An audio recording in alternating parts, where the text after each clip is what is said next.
Hello, everyone. How are you doing? How are you doing? Doing Doing good. And I'm really excited to see that I'm in a good mood this this week. week. Spring, Sun trees, all blooming. so So happy to be alive. And I know And I know that some of you have, but but congratulations for this week. for this week. Congratulations. You are. Congratulations. Congratulations. Brilliant. Brilliant. Beautiful. And it's a good day to celebrate you. So I'll introduce myself. I'm Antoine Hunter, Fire Crow. And welcome to Death. Here's a visual description. I have a yellow and around my head. I'm a dark, split skin.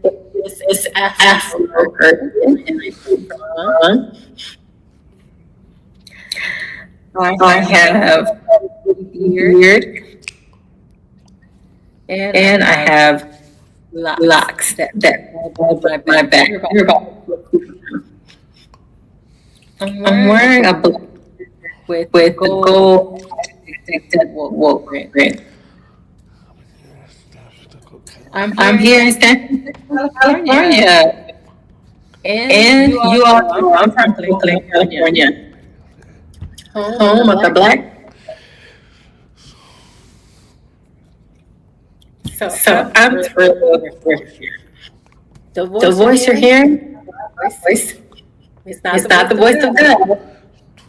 We have two amazing interpreters here. Come on in.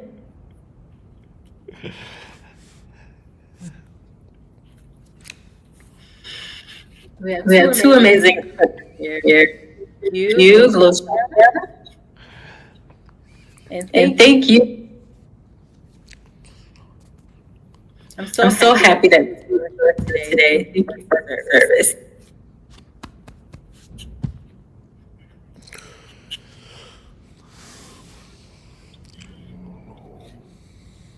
So as you know, we had folks to come to some are deaf, some are hearing.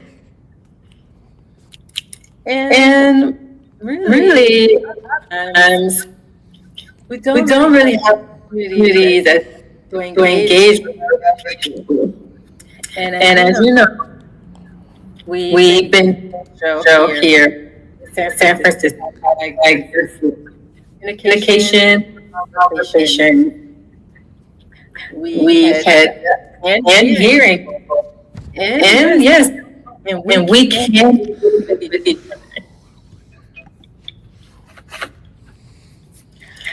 So we have a person here with us, Dr. Akilah Cadet. Now, Now, I'll share her her bio. bio. She's the She's the founder founder of Change Organizational Organizational Development Firm Firm for for services that support embedding into into the the overall identity and strategy. as a Forbes 1000 entrepreneur. Entrepreneur, Her her work work behind some of these brands every day. Dismantling white through through storytelling storytelling is at the core of as as a leader, creative producer, writer, editor, co-owner of of the Oakland and soccer. She led the most successful community investment round in sports history. And author of White Supremacy is all notes from a Black disabled woman in a white world. She literally has all the lives and loves California, celebrates ability, and is a proud Beyoncé advocate and has an incredible and really that bio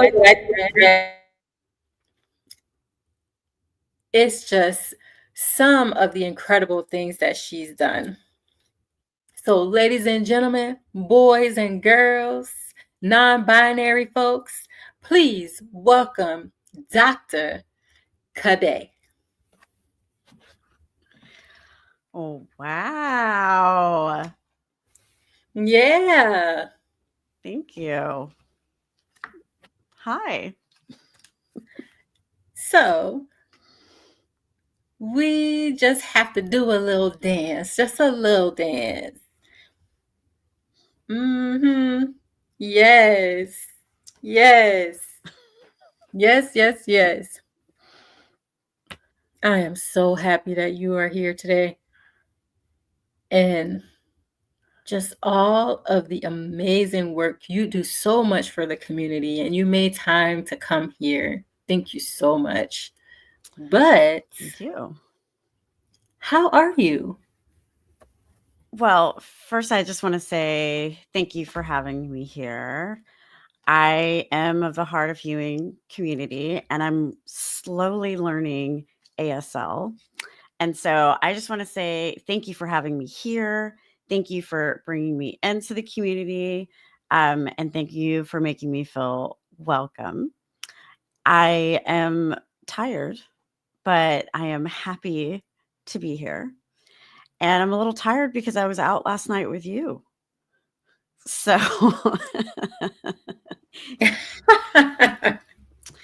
I went to my first ASL open mic and I had a wonderful time.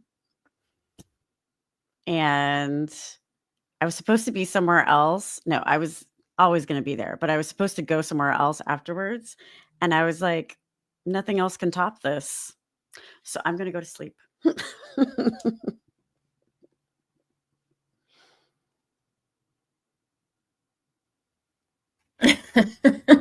Yeah. Thank you so much for coming. I mean, it was an impressive scene. And there were no interpreters there last night. And still, you were there. You were involved. I saw laughs. I saw looks of inquisitiveness, but just really being part of the community. And that's your home. Those are your folks. That's your family too. You are always, always welcome to come along. Anytime. Thank you. Yeah, I was very proud of myself because I was like, oh, I know that little phrase or I know that word. So it's great. And I look forward to going to more. And there was a lot of fucking. There was a lot of sex. I was like, okay. They say no fear. I loved it. Yeah, it was great. And I'll tell you, the deaf community can be so direct. And, even for strangers who go to different events and they go into different communities, growing up, where did you grow up? I grew up in Sacramento, California.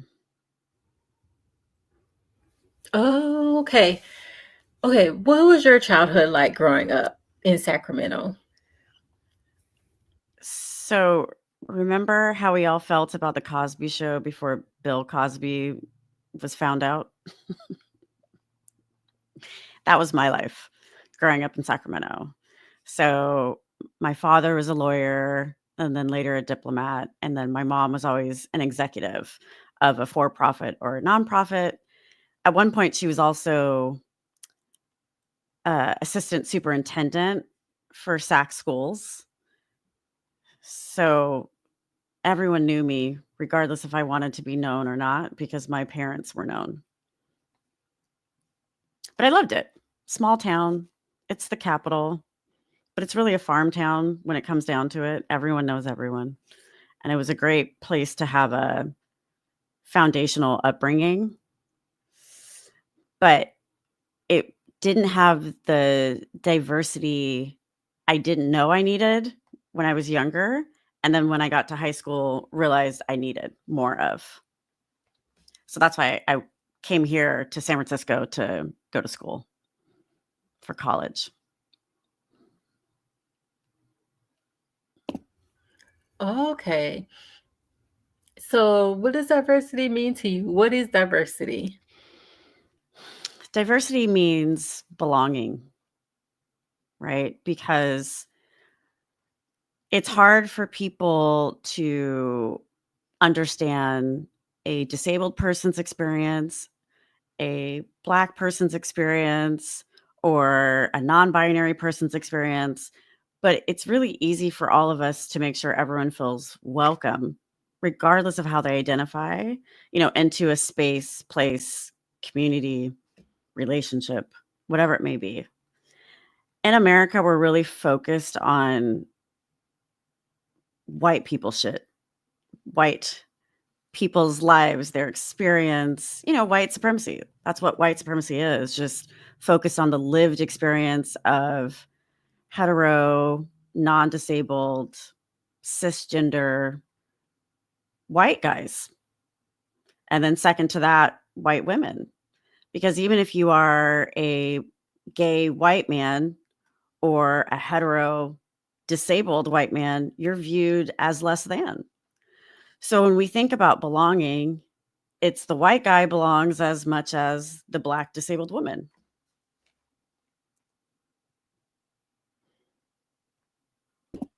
Uh-huh. And I see what you're saying. What's funny to me is, growing up, I didn't really see racism because I was a kid who was socialized with Asian kids, with Black kids. I had friends who were deaf. I had playmates around.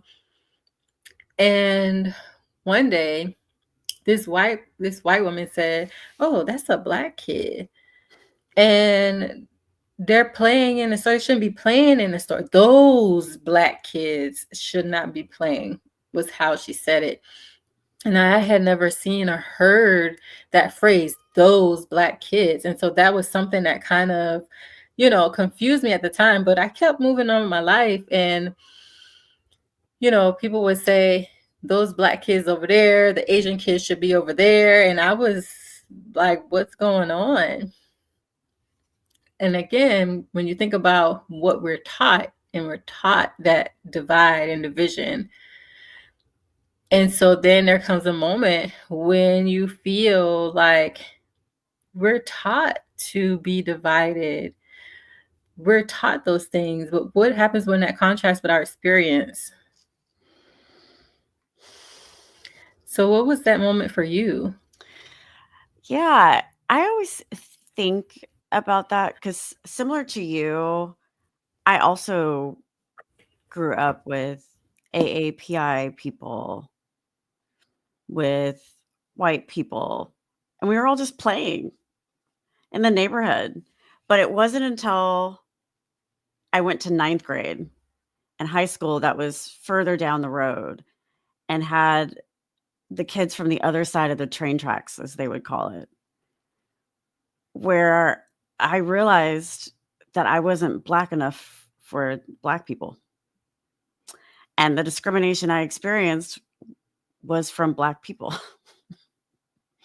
because I talked white to them, or I had a lighter complexion, or my hair texture was different, or my eyes were light, or I lived in a gated community. You know, I lived in these places where they affiliated and associated with white. So I had to be an Oreo and whitewashed and all of these things, which I didn't understand because K through 8, Oreo. I was fine. So there was one time where I was followed. This was my senior year. I was followed with a video camera. So now everyone knows that I'm 42. So I was followed with a video camera, and Black and brown people made fun of me and they wanted to record how I reacted. And I remember just walking to the office because we didn't have cell phones at that time. We had to use pay phones or ask the office if we can use the phone. And I called my mom, who was superintendent of that school district I was in at the time. And I told her what happened. And she basically told me, "You are better than them. You don't let them take your power." And I stopped crying and I went back out there and I was like, "Some of y'all bitches are in a class that I am teaching in high school. So y'all are going to get the lowest grade possible." And that is exactly what I did, because I had the power to teach a class my senior year. And I used that power to remind them that they are less than by treating me so horribly. And it felt great. Oh, I feel you. Yeah. I mean, sometimes when I realize that my own Black people forget that I'm Black too because I'm deaf, but they see me as deaf without seeing me as Black. And so I feel, like, where do I belong? We still have to fight white supremacy too. So what's up with that?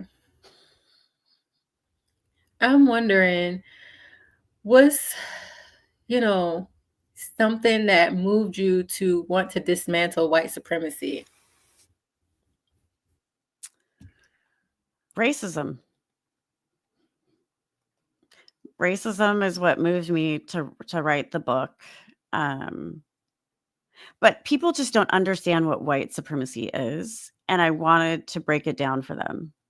White supremacy is the reason why we have ableism, homophobia, transphobia,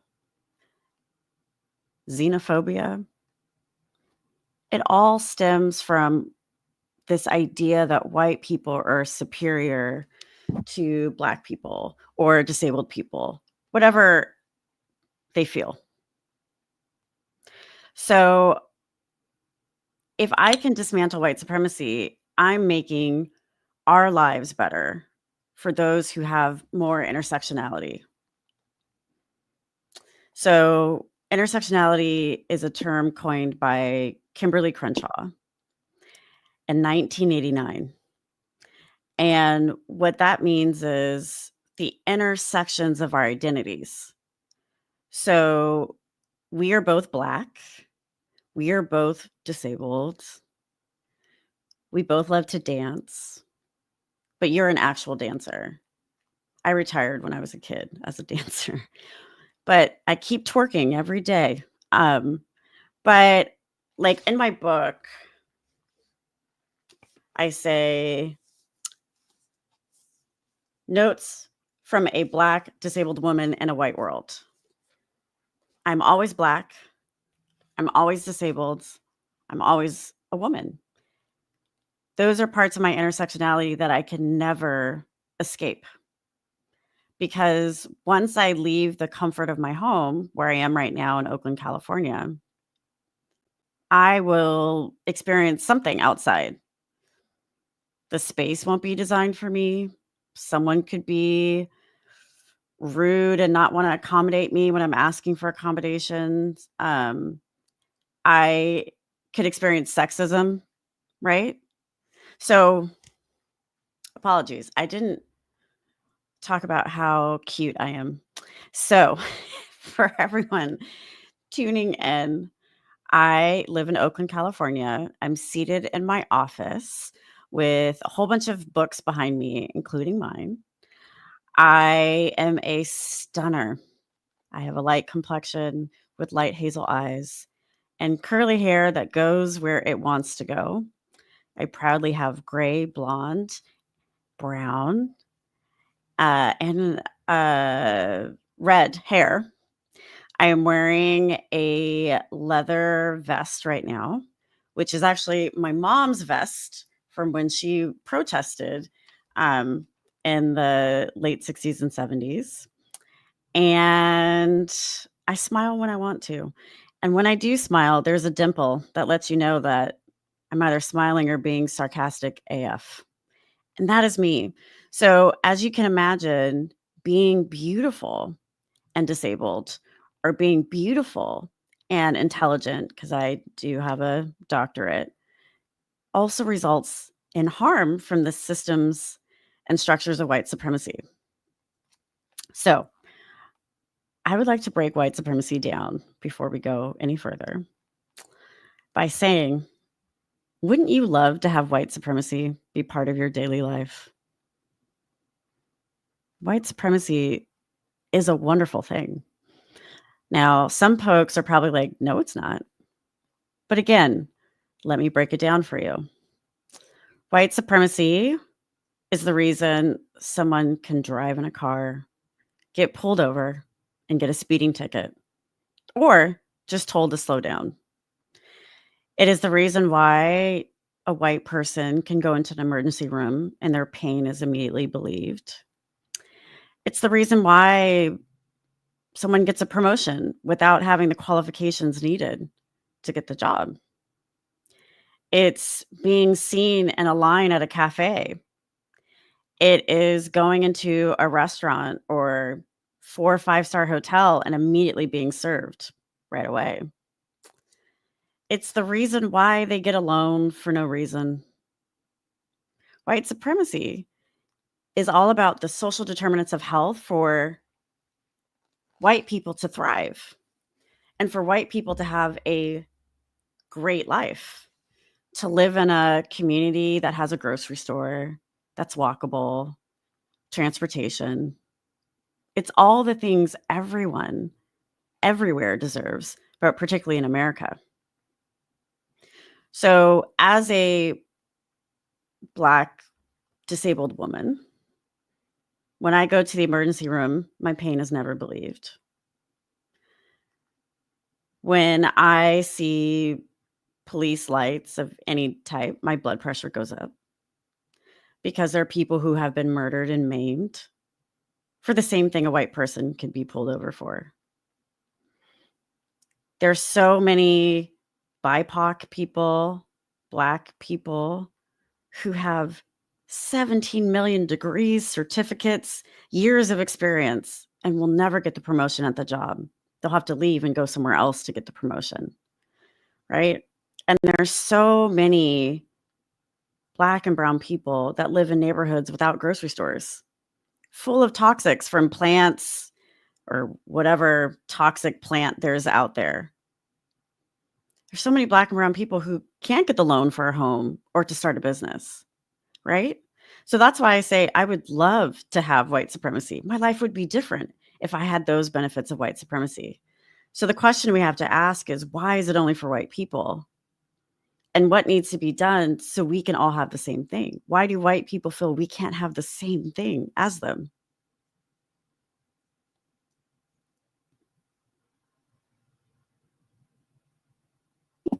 Yeah, I feel you.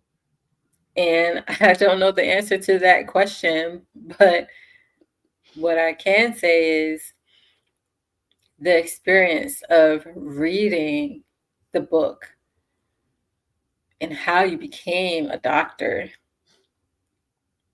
I mean, thinking about how many different patients are out there who need to see this and know this. And the book says, you know, thinking about African American people and pain. And you're right, they're not automatically given drugs for pain because typically, you know, they're warned that they're drug addicts or something. And we as Black people, you know, like seeking drugs, there are textbooks that say that about us. And I was just completely shocked by that realization that people look at us as drug users. Secondly, you know, the example you gave about being pulled over, like I'm thinking about someone who drives a nice car and having the police pull you over for speeding, knowing that you weren't speeding, and you see all these other cars racing by and they're not being given a speeding ticket, but I'm being given one.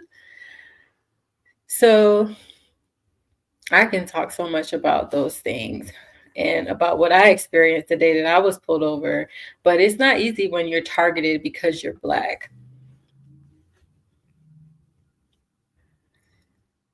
And reading your book, let's see. I see here you were talking about going beyond and that people, what they know about what's being sacrificed for them and being present for endless love, and why that must be something that we persist to seek for today. So I was reading that expert on endless love from the book. I'm wondering if you can share about how being a Black disabled woman, how that has shaped your path personally and your personal commitment. Because it's just beautiful how you were talking about the love that you have. So I'm wondering, were you writing this for your family, for your friends? I mean, I know you have so much love for them, but how did that love become really inscribed? That's a great question. And no one's ever asked me that. So thank you. That's really special. I wrote the book because I wanted people to know that they can love themselves regardless of what system structures people tell them. I always say I wrote the book for oppressed people with more intersectionality to feel validated, seen, and heard, and for the white people who have been doing the work since the murder of George Floyd to stop being an ally, to move past allyship and become an accomplice. So an ally gives people permissions, and there can be a Black person who's non-disabled, who's an ally to Black people in the disabled community. Allyship, it shows up in so many ways, but we really don't need allies. We need accomplices, individuals who are sacrificing their power and privilege so things are better for us, right? So what does that mean? Every time I say accomplice, especially to white people, they lose their shit. I'm not going to commit a crime. Hop in this car with me. I'm going to rob a bank, okay? And I want you to be in the car, the driver's seat, and you are putting everything on the line for me. I'm not asking someone to rob a bank, but I'm asking them to sacrifice their power and privilege and proximity to power that they have with white supremacy. That's what I'm asking for.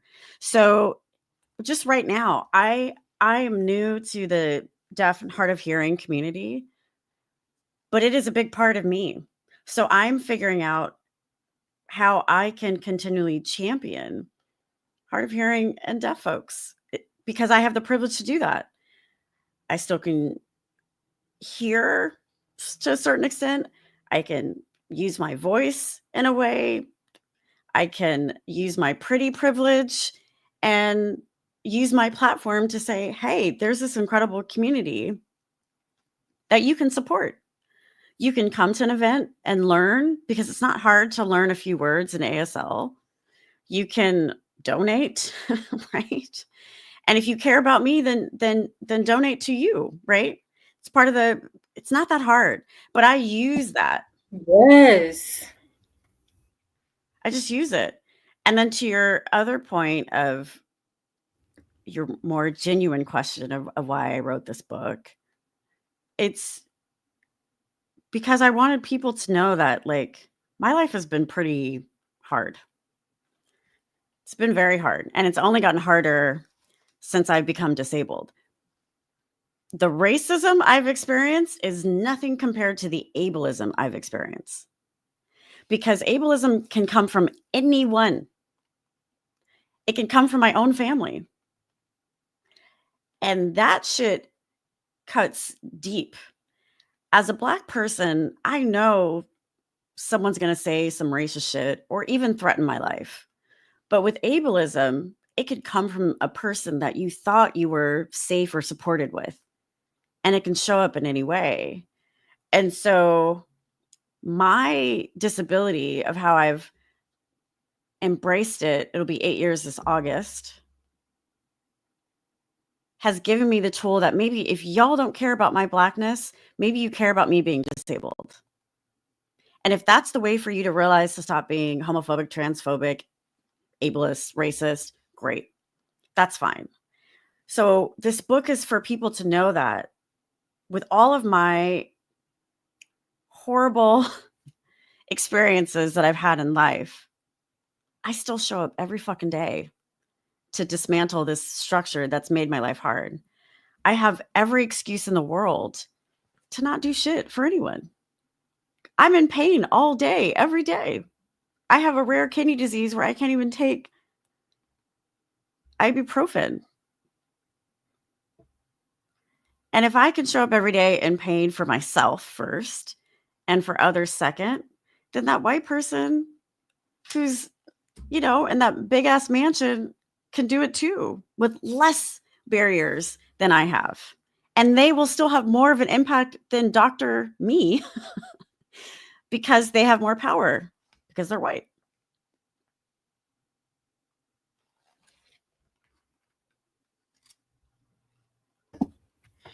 Yes. So I see you have this rare light. You just continue. And I want you to keep your light shining boldly and brightly. And I know that, there's always this process where we have to continue to heal every day. And it's not that you just all of a sudden are healed one day and it's done. No, it's painful and there's a renewed healing and it's heavy. And so that journey through carrying love with you and your experience with you. I raise my glass to you, and hats off to you. Well, let me keep mine on, but hats off to you. But on a serious note, I know that it's a challenging world, and trying to wake people up. I mean, that's the point of this show, #DeafWoke, to bring people in and say, come on, wake up. And the two of us, we say, are y'all not listening? So how do we work together if we're not listening to each other? So reading your book has helped me to be able to listen to you and the fire that's been ignited. And I'm hoping that other people will be able to connect to that as well. I mean, it's such an easy read. It's so understandable and digestible. It's so easy to relate to. I thoroughly enjoyed every chapter. And so the book is White Supremacy is all around. I mean, it's raw. It's raw, y'all. And you're really speaking truth. So I want to know, which chapter do you feel was the hardest to write? Heartbroken was the hardest chapter to write because I'm still heartbroken. And without giving too much away, in Heartbroken, I talk about my relationship with my father. Chapter 11. And my father is Haitian. So I'm first generation. And there are so many things I have to do as his child to be loved. And it's a normal kind of immigrant thing, particularly in Caribbean communities. So I had to go to med school, but I didn't. I mean, I did go to med school, but I got a non-clinical doctorate. And if it wasn't med school, I was supposed to be a lawyer. Anyway, it was really hard for him to understand that immigrating to America meant wanting to uphold values of white supremacy, because the American dream is only for white people. It's the biggest scam ever. And that's why we have such a diverse country, because everyone thinks they can come here and have a Hollywood life. And that's not the case because of white supremacy. And so in that chapter, I talk about how I am able to find ways to love my father, who had a really hard time loving me, and how that has impacted how I date men, and why I'm still single today. And I hate it. So it was just hard. And when my dad read the chapter, and I told him the whole time I was writing the book, you're going to be the asshole that you are in my book. And he thought I was kidding. And when he read that chapter, he was furious with me and didn't talk to me for a very long time. And I told him, I was like, you ruined my life, and you need to decide how you want to show up. And he decided he wanted to show up, and our relationship right now is fine. And he's learning how to be a parent now that he's retired. And he's learning how to be there for me, which is great. But I always know my time with him is short-lived, which is why the chapter is Heartbroken. And the more and more I have these moments of success or accomplishments, the more and more I wish I I had a partner to celebrate me along the way with these things. Because as much love as I give myself, what you were sharing earlier, this kind of endless love, it would be nice if it also came from a half naked man who would just want to do all the things for me.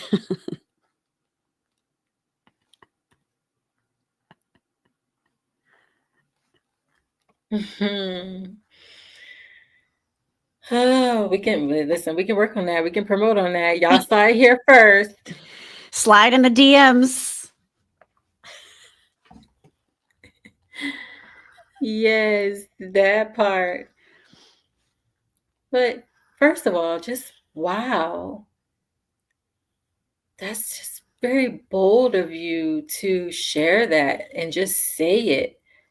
And just say, I need to tell my truth. And this is what it is to your dad. Like, Dad, look at this. But also for the two of you to reconnect. Just wow. That is amazing. Amazing story. I want to read you. This is my absolute favorite part of the book. It's just a little paragraph, but it's from Heartbroken. I started playing tennis when I was 5 because of my father. He loves tennis. So in tennis, love means 0. Nothing and everything. It's what my relationship with my father is. Love, 0, starting back at 1. No matter what happens, we have love, 0, starting back to when he first saw me, when he chose me as his favorite, when he saw me graduate with all 3 degrees, even when I wasn't talking to him, 0. Our love amounts to nothing and everything at the same damn time. He can mean so much and so little to me. But today, we are tied. Deuce. 40-40. Trading back advantages. And when we go back to 0, we will still have love. So ironically, we were in a good place when I wrote this. And then it went back to 0. But now we're 40-40. So for those who don't know, 40-40 is a tie. It's the most points you can have in a set. And that's why 0 is, I use it as an analogy because even when we're not talking, I do know he loves me and he knows I love him. I'm doing what's best for me and he respects that. But we're fine now because he gets to go to the Coliseum and see a football game of a team that I own. So he's very happy.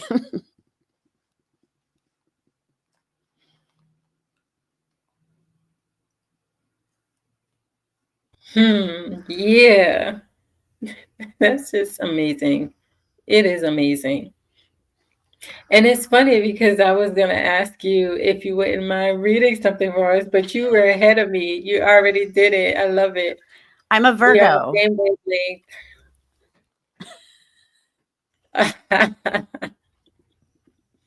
Yeah. So I'm thinking about the future. Do you ever dream about, well, let me back up. Do you dream about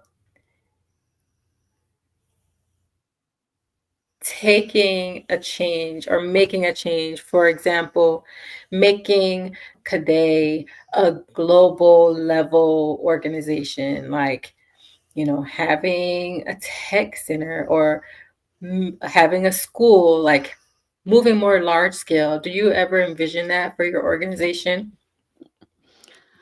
I'm already global, so I did that. But that's the bio problem. Yeah. So Change Cadet is an organizational development firm. My doctorate is in leadership and organizational development. So I'm a nerd for leaders, spaces, and places. So my clients are all over the world.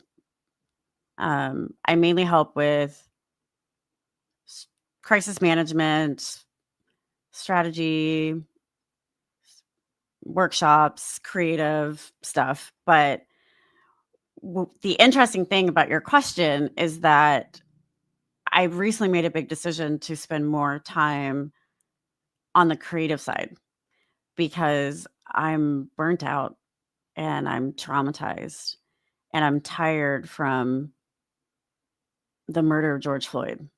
So I worked hard for about 4 years, anywhere from 6 to 12 meetings, talks, interviews a day. And that was really hard on my body, mentally and physically. And so last year, I actually laid off all my staff because the rate I was working on wasn't healthy for anyone, but definitely not for a disabled person. And so I have been focused on things that bring me joy. And I love the creative side of things. Storytelling, documentaries, representing artists, working in the art space, figuring out ways of how we can still dismantle oppressive structures, but do it in a way that the space seeks it and wants it there. So we want to hear your story. That's why you have Deaf Woke. We want urban jazz dance studio. We want all of these things because these are also acts of resistance. And they're ways for people to see a different life or relate to life and still ask the same questions of what are you doing to actively dismantle white supremacy? So I still do crisis management. I'll always do that because I'm great at it, and executive coaching. But now that strategy is in how are you telling the story of your brand or a celebrity or influencer? How are you telling that story? And making sure that it's still celebrated, unlike corporate spaces where DEI is gone or under attack or used as a negative word. And with all this DEI money that happened after the murder of George Floyd, there was still a fight to get accessibility and disabled communities part of that money. And so now that DEI is under attack and we never really made it into the DEI door, we're further forgotten. And so I think the stories from me as a disabled person, the stories from other disabled folks I work with is really important in this current regime that we're under.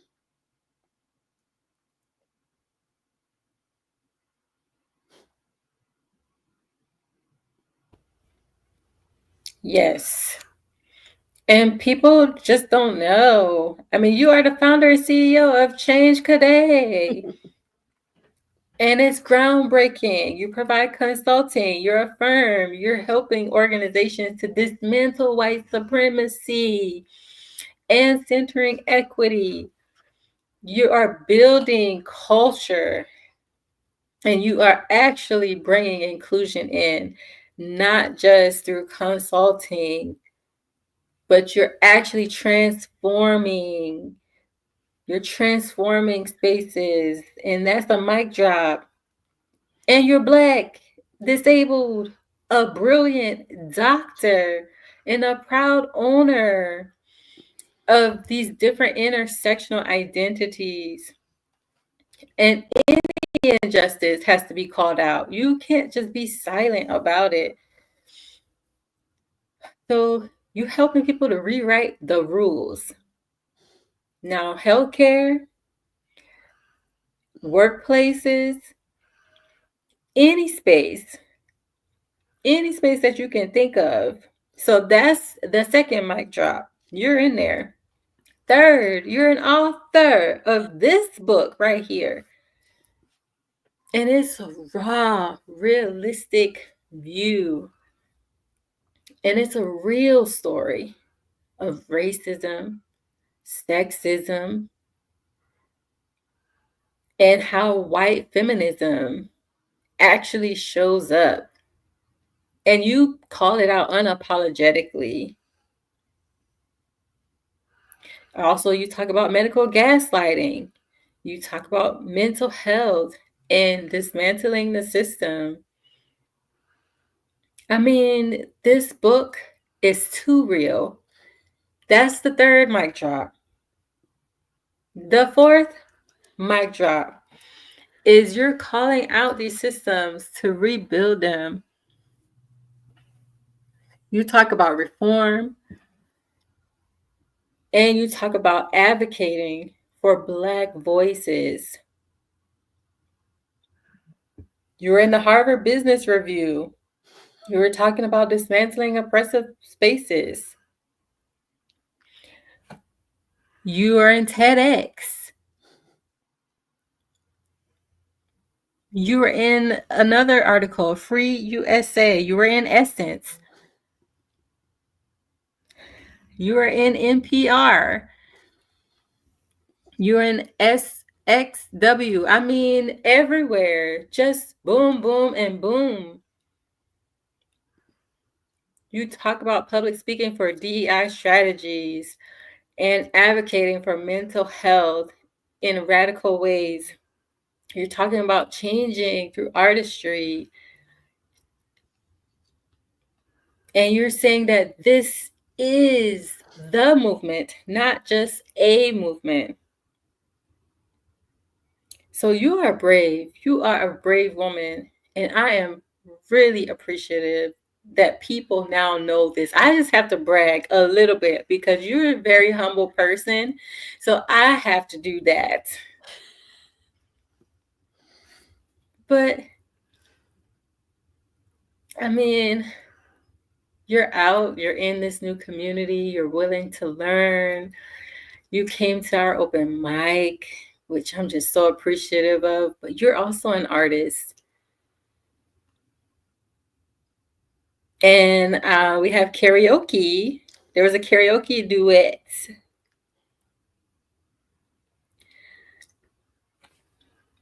So you have any living or dead person in history. I'm wondering if you could do a karaoke with them, who would you choose to do a karaoke duet with, living or dead in history? Beyoncé. Yeah. And we do a song. I would do Jay-Z's part because I wouldn't take the light away from her, you know. But yeah.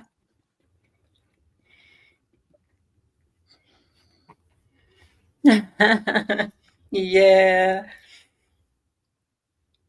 I feel you. Lastly, who's your role model? A surprise to no one. Beyoncé. I love Beyoncé, not for the reasons that most people love Beyoncé. I love Beyoncé for her business power, acumen, strategy that she's able to do. And Beyoncé and I are less than a year apart. Our birthdays are 2 days apart.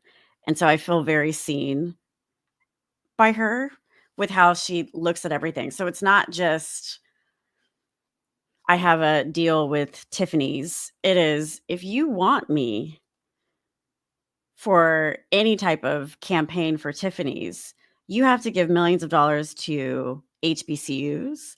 You have to hire my husband. And you also have to buy this basket.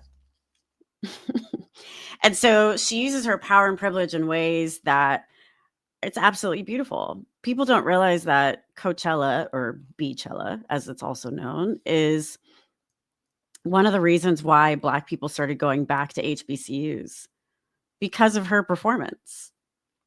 She had a scholarship as well to get people to go back to HBCUs. So she's letting people know she's unapologetically Black. She's an unapologetic Black woman. And she doesn't have to tell anyone shit. When she wants you to know, you will know. If she doesn't know how to do something, she's going to figure it out. So, like, Beyoncé credits is what I call it. If you look at any film or documentary she's done, it's like director Beyoncé, producer Beyoncé, choreographer Beyoncé, like, or assistant, she'll put herself in there, but she's going to figure it out. And that is what I have always done. I've figured it out. Right now, I'm figuring out how to have my company in its 10th year. This is one of the hardest years I've ever had as a company, to figure out how I'm going to be able to make money, to figure out how I could still be disabled, because being disabled is expensive, right? To figure out how to keep myself in a position where I can minimize as much harm as possible by having my own company. And so Beyoncé gives me life for how she's able to continually show up for others while she reinvents herself, while she has boundaries, and while she gets this money.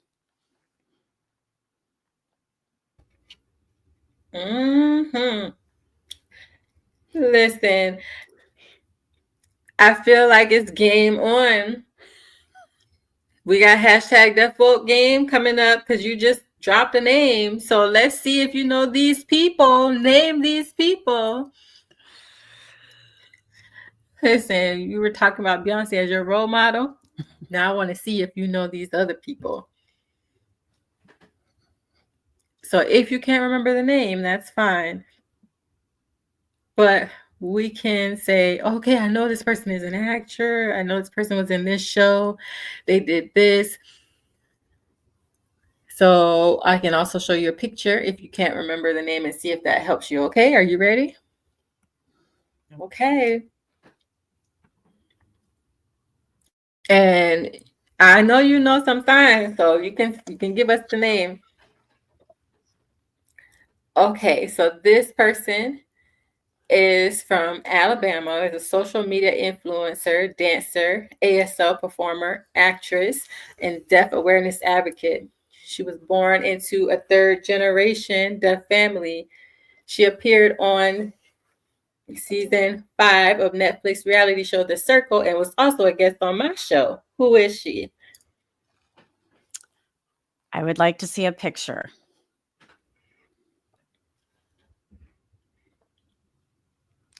That would be Raven. This is such a pretty picture of her. Yes. Oh, yeah, she is gorgeous. Now, this person is hearing from Los Angeles, born Bleep Bleep Diop, is an American actress, writer, producer, and they also did co-creating, co-writing, and starring in the HBO comedy series Insecure, which earned her multiple Emmy and Golden Globe nominations. Her success began with her popular YouTube series, The Misadventures of an Awkward Black Girl. Who is this person? Issa Rae. Really? Yes. Okay. All right. This person is deaf, from New York, specifically New Rochelle. This person is an actor since the age of 9. They've been in many plays, including Chef Liam or Chief Liam in the award-winning off-Broadway show. Has appeared on 2 TV shows, including Cold Case and Love That Girl. Also involved in films, commercials, and video music. We Made It. This is with Raptor Busta Rhymes. Who is that person? This is hard. What's the first letter of the name? I don't know. But I'll give you a picture. I don't know him. He's attractive, though. Oh, yeah. Michael Beatty. Michael. Oh, yeah. Beautiful man. Lives in LA. This person is from Oakland, California, and it's the CEO of the Women's Premier Basketball Association. She transforms women basketball by building the nation's leading development league. She believes that the WPBA is more than just a league. It's a movement for empowerment and lasting change. Who is this? Fatima. Really? Are you sure? I'm very sure. Yes. Wow. Are you surprised? I mean, I didn't know who it was. My team put it in here, so I didn't even know who it was. I got lucky. I'm one of her advisors. So Okay. Wow, that's what's up. Okay, this person is deaf, has won multiple awards for dancing, choreographer, film, and theater,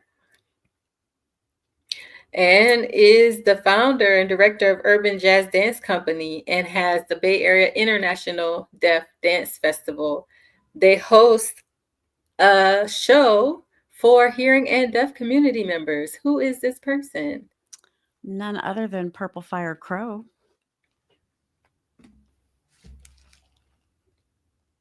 Oh, look at you. Oh, that's a real bad picture of me. Yeah, you're right. Yes, I was very young in that picture, but thank you. Wow, you're doing good so far. Okay. This person is a native of St. Matthews, is an award-winning actress, producer, and author, and has been in film, television, and theater, and is a regal presence. She has been in the Triple Crown of acting in the EGOT, making her the most Academy Award nominated Black actress in history. Who is that?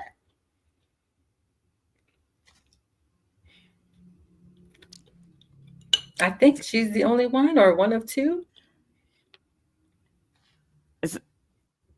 Is it Whoopi?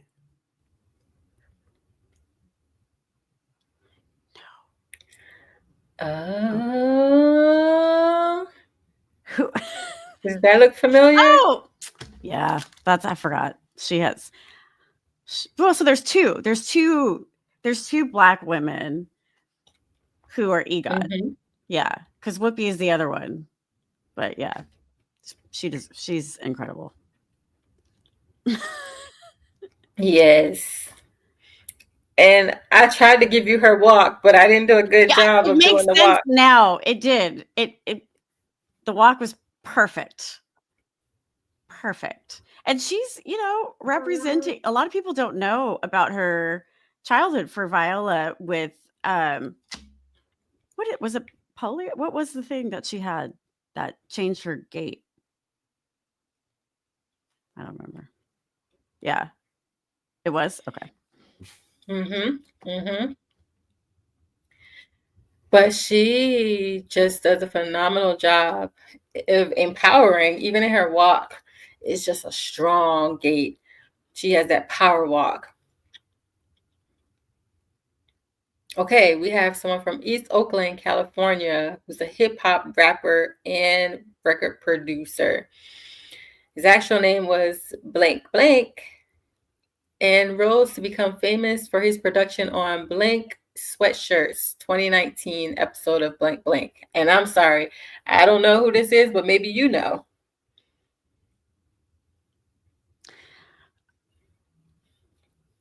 Is this Earl? Is this E40? Let's find out. Oh, I don't know who this is. Who's this? No, I am not cool. See, but Earl Sweatshirt, I knew Earl Sweatshirt, so that's why I went for E40. But like I said earlier, I'm 42. He seems lovely. They seem lovely, however they identify.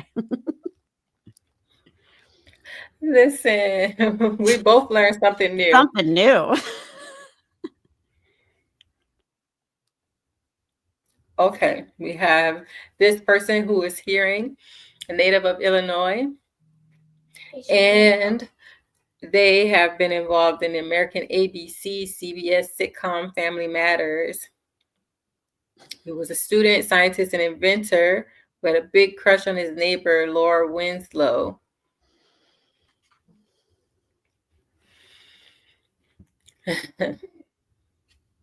And on that TV show, his famous motto is, "Did I do that?" Who is it? So funny story. I would do impressions of Jaleel White when I was a kid with my "Did I do that?" And I would wear glasses and suspenders and everything.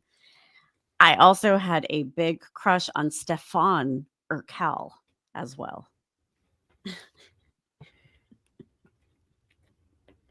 Aww. You know who it is. You know who it is. Mm-hmm. Yeah. Well, you did that. Yes. And you won the game. You're so brilliant. And we are sadly running low on time. And I don't want to steal too much of your time, but audience, do you all have questions for Dr. Cadet? And if you do, go ahead and type them in your chat box. Or you can send me a DM and I will sign your question or comment. And just so you know, anything goes. We have a question. How long did it take you to write the book? Because I can see it took you a lot of time to break down, to make every information to read and understand well. So I had 1 year to write the book and I procrastinated. So I wrote it in 9 months.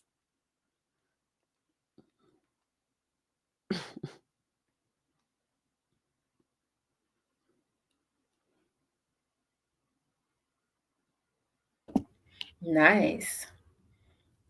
And what resources do you think people should learn first before reading to understand your book better? That's a great question. I designed the book so no one needs anything. They can just start reading it. And they're actually a collection of essays. So folks could go to whatever chapter resonates for them. They don't necessarily have to read it in order. And I wanted a book that didn't need a supplemental guidebook to go along with it. I wanted people to be able just to connect with the stories and learn from the stories. So again, folks with more intersectionality could be seen, validated, and heard. And white folks could read those same stories and see ableism, racism, sexism, etc.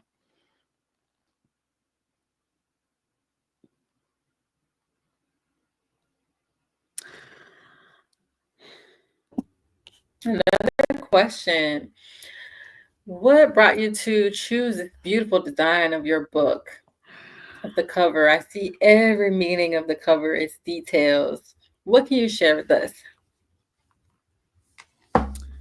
Thank you for asking this question. So the skirt is a Black designer. His name is Christopher John Rogers. He's one of my favorite designers. So I wanted to have that. The cane you see here is from Amazon because I only had 2 weeks to get my cover together. But I wanted a cool cane. I wanted the cane to be there so folks could say, this beautiful woman has a cane. Why? And why is white supremacy literally, all around her in the book? And to, at least from the picture, pick it up and look at the back or open it inside and want to purchase it. But I also wanted to make sure that people could see someone who is disabled with fashion and style and confidence and power. Yellow is my favorite color is black, but yellow is my accent color in life. I have major depressive disorder because I live in chronic pain and I dismantle white supremacy. And so yellow brings joy. It's something that stands out. And as a Black disabled woman, we should stand out in positive ways, like the color yellow, and not in negative ways. But like I said, I only had 2 weeks to put this cover together. And it was a really stressful, hard process for me. I had to fight to get this cover because it was very self-help initially. But at that time, my hair was falling out. And I gained a lot of weight because of a medication I was on to treat my health stuff. And I hated my body. I hated my hair. I hated that I had to do this whole cover. And so I wanted to do all the things to accept the different ways in which my disabled body shows up. My hair is clearly grown back. I'm no longer on that medication, but I did a photo shoot the month right before my book came out, like 2 months right before my book came out. And I was back to me with my hair and the size that I normally am. And I did a reshoot in the same skirt that had to be like pinned all the way back, and I couldn't fit it anymore. It was too big. And I compared the pictures from my cover of my book to the pictures of how I am now. And that allowed me to embrace my disabled body, no matter how it shows up. And I was able to have more love for how I look on the cover to how I look today, because that was shot in 2023. Yeah. Thank you. Yes. With the current political climate, what kind of support and resources do you need to sustain your work in uplifting marginalized communities? How can the average Joe or Jill be effectively engaged with your movement? So I need encouragement all the time. So if you see a post of mine on social media, repost it, send me a message or comment to keep me motivated to keep doing this work. It means more than what people realize, because I too need to be seen and doing this really hard work. I'm always looking for money. So anyone need a consultant, collaborator, or just want to give me money? I want two things. I want a benefactor who just gives me a whole bunch of money so I can do this work and not stress about money. But I'm also open to marrying up as well. So that could work. And then for anyone who wants to do this work in the movement, the first thing you need to do is ask yourself, do I have capacity? Because when you have more intersectionality, you are already dismantling white supremacy at the grocery store, talking to friends at work, or whatever you may be doing. And so you don't have to feel like you have to be at the protest that's happening today. The hands-off protest is not for me. That's for white people to do the work of what Black women have been telling them for a long time, what the disabled community has been telling them for a long time, which I think is great. So if you have capacity to do more, great. If you don't, that's fine too, because your existence is resistance. Your presence in the space is dismantling wherever you want to be. And that's fine too.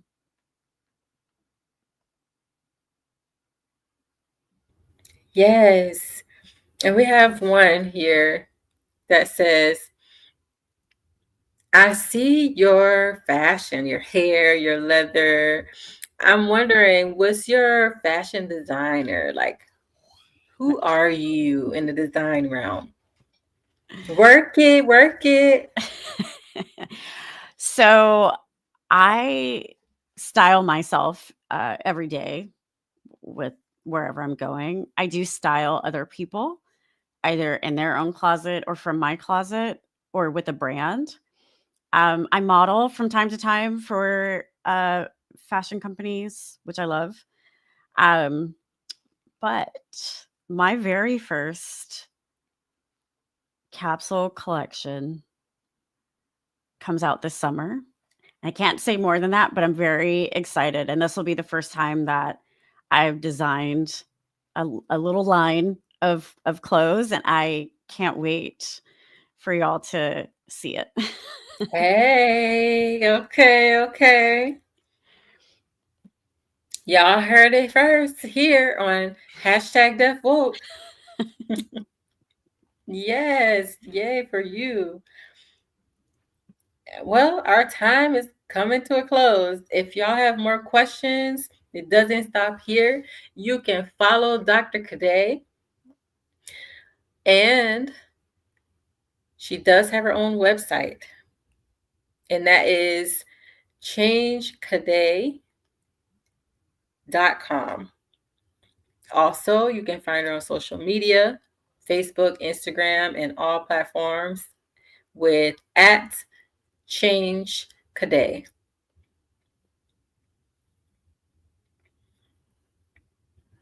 Yep, you heard it here. We learned so much about you today, and just heartwarming and mind blown when I first met you and chatting with you a little bit about the Black Joy March. And when we talk about being seen and being Black, and how Black people need to be seen in different spaces and have support wherever we go. And just, thinking about that in a community, and people saying, who is that? And I say, let me tell you who she is. So now, I want to turn it to you if you have any final thoughts, any burning comments you want to share with the people. And I know you said a lot already in this book. I know.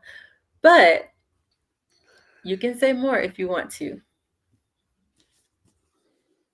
Buy my book. Follow me on Instagram. Write a review of my book. Reviews are always helpful. But just know that you are amazing. So I always say, keep being amazing, because no matter what we go through, we keep being amazing as a deaf community, hard of hearing community, a disabled community, a badass community. We keep being amazing. So just never forget that. Yes, that part. Thank you so much for coming. I appreciate you. Again, Dr. Cadet, I appreciate you. So,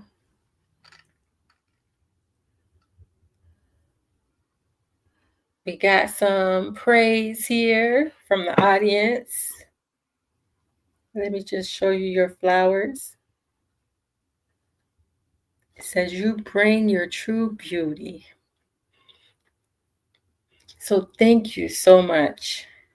I'll be seeing you again soon. Big hugs to you. Much love. Wow. That was Dr. Cadet. And aren't y'all mind blown too? Look at this book. I was blown away. Even my hat is matching the color of the book, just the inspiration. Oh my goodness. But let me just give you a close-up view of it.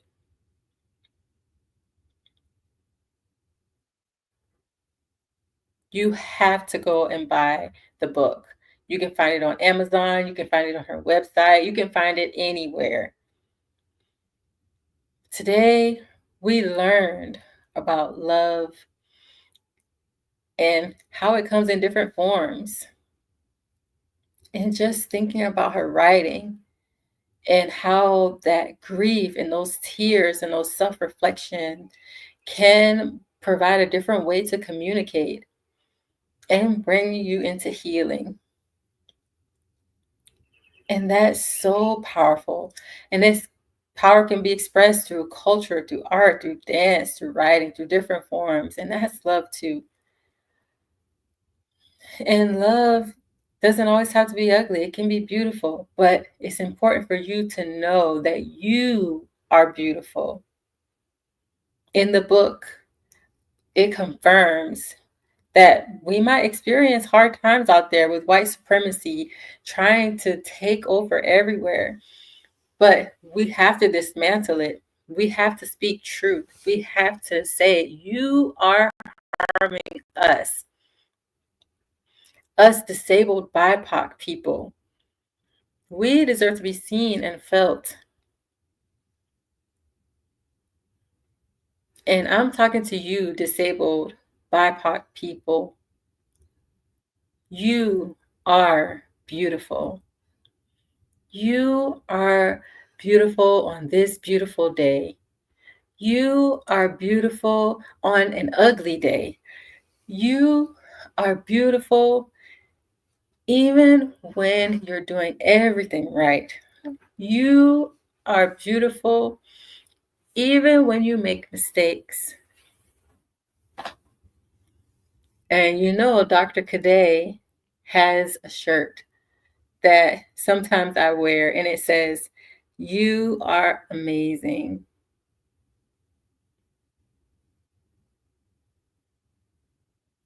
And it talks about favorite love languages. And that favorite love language is dismantling white supremacy. There are different love languages, but they make you all amazing. So thank you.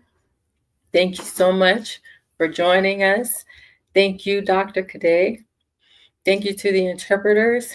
Thank you to 836M. Thank you to the audience for watching.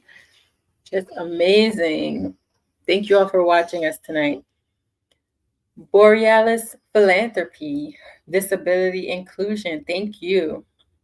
Thank you to the Urban Jazz Dance Company staff, and so much again to you all. I can't thank you enough. But hold on, where's the hearts? Where are the likes?